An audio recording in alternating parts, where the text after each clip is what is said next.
Now, what if you play your first fret on your A string? What would the name of that note be? It'd be the next note higher than A. That's A sharp, B flat. And then you put your second finger down. That would be B. And then you put your third finger down. That would be the next note higher than B. What's that? What's the next note higher than B? No sharp and flat between B and C, is there? So that would be C.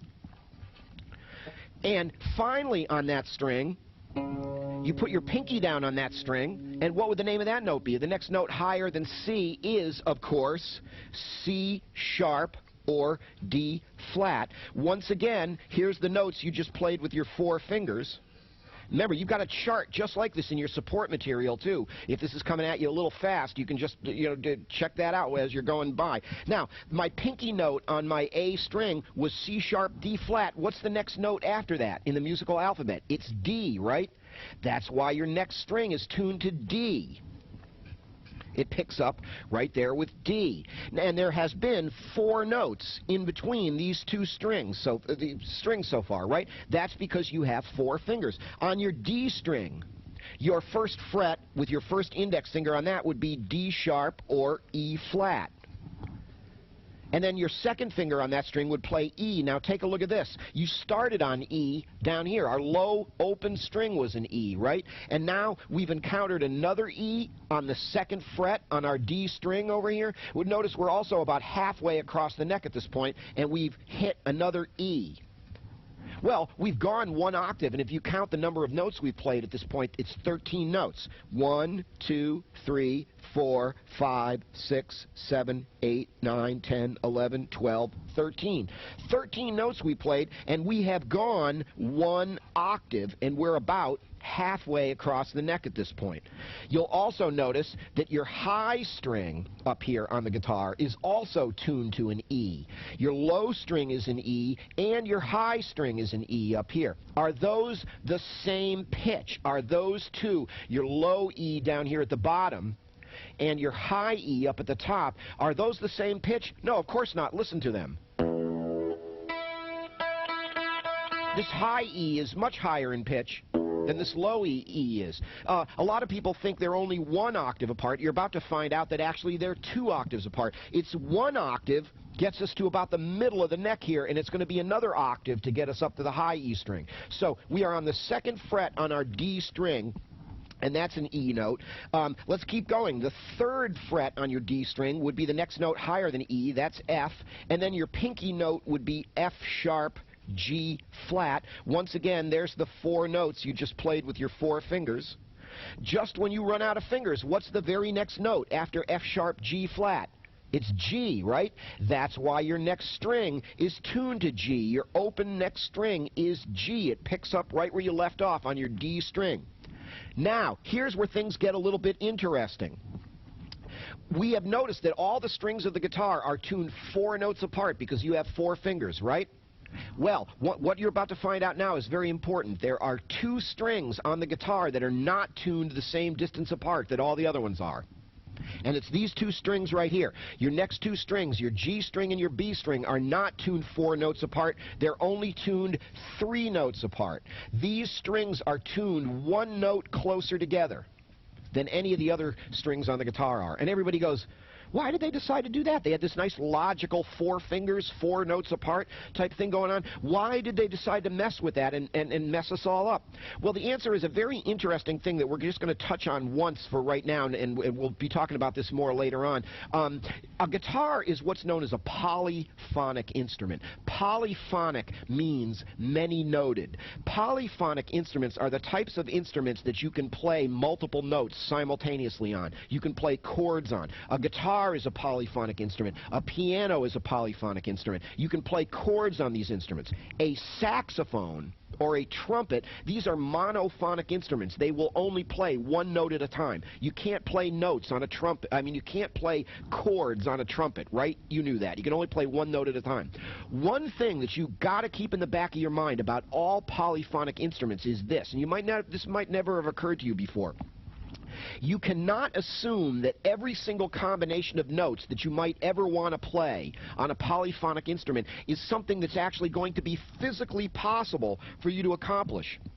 there are profound physical limitations as to what combinations of notes you can play on any polyphonic instrument. And that surprises a lot of people. They go, gee, really? I thought they would have designed these instruments so that you can play any combination of notes you want. And I go, well, wouldn't that be nice? But the truth of the matter is, here it is, the year 2001, and nobody's come up with a way to do that yet. These instruments that we play in these days are generally considered to be the best ones, but remember, they have profound physical limitations as to what combinations of notes you can play. People go, really? Yeah, and I'll show you. I'll give you a trivial example. It's easier to see this on the piano again. Piano is a polyphonic instrument, isn't it? I ought to be able to play 3 simultaneous notes on a piano, right? Well, I can if they're these 3 notes, or even these 3 notes, or even these 3 notes. But what if they want me to play this note, and this note all at the same time?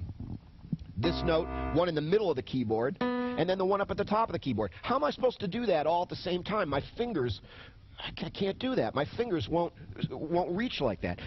That's a trivial example. You're going to find so many times when you're trying to play a chord on the guitar and you wish you could just move that pinky over one more string and one more fret like that, and that would be such a cool chord, and you just can't do it.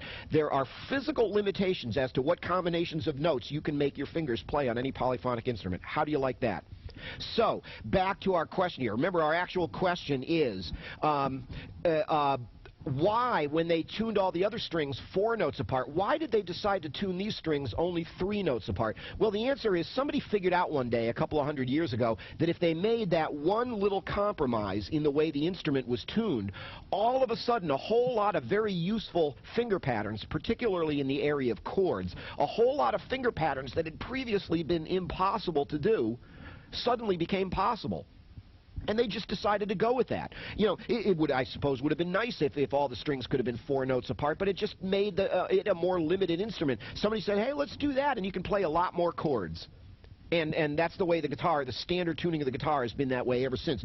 Now let's prove that too, because you're going to see, alphabetically speaking, that there are only 3 musical alphabet notes in between G and B. The first fret on your G string, of course, would be G sharp or A flat.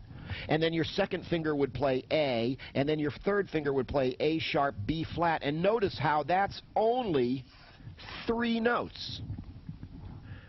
That's only 3 notes before the next note you'd want to see is B, where your next string picks up. Now, when we get up to the distance between our B string and our E string, we are back to 4 notes. Again, in between each string. The first fret on your B string, remember there's no sharp and flat between B and C, so when you put your index finger on your B string, that's a C note. By the way, you also have a finger chart that came with your support material of where all the notes are on your guitar. I probably should have mentioned this before, but you might want to be looking at that. Hi, I'm Scotty West, creator of the Absolutely Understand Guitar Video Home Study Program. Hey, thanks for all the positive feedback on our video guitar lessons. We're now uploading new lessons right from our DVD Home Study Program. Each lesson is 70 minutes long, but we've chopped them up into 10-minute chapters to fit on YouTube, so each lesson will have 7 chapters. It's critical that you watch these chapters in order. Make sure you start with Lesson 1, Chapter 1, then move to Lesson 1, Chapter 2, etc. When you've finished all the chapters for Lesson 1, then move on to Lesson 2. Hey, some of this stuff you might already know, and some of it's a little dry. You're going to wonder, do I really need to know this stuff? The answer is yes. Each one of these chapters contains little gems of information that nobody's told you yet, and these are the missing pieces that are preventing you from seeing the big picture. Don't cheat yourself out of these valuable realizations. Stick with the program. Also, consider our complete DVD home study program. Our high-resolution DVD video is much better than these fuzzy little YouTube clips, and you'll also get all our cool printed material, too. So good luck with your music and enjoy the lessons.